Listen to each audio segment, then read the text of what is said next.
Karibu kaka. Asante. Karibu sana. Asante dada, vipi? Jamani, mbona umepoa hivyo? Dada. Una changamoto gani? Dada, mambo si mambo kabisa. Unaitwa nani kama? Davis kiwango. Davis ka. Lakini umekuja kwa changamoto gani? Dada bwana. Kuna rafiki yangu ameniambia mnaweza mkanifanyia.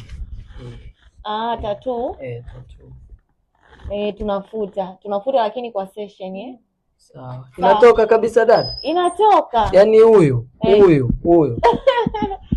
Ila rafiki yangu aliniambia mnafuta inatoka vizuri. Inatoka kweli dada? Inatoka kabisa. Tattoo tunafuta inafutika kabisa. Kweli? Kweli kabisa, kwa na amani. Dada kwa kweli, yani kama ikitoka hata zawadi mimi nitakupa. Yaani kwa na amani. Yaani wanawake waone hivi nakwambia dada. Pole kaka. Halo sija. Mimi nimemchora yeye amechora mtu mwingine. What? Pole. Ngoja ninywe maji labda moyo uelee. Pole.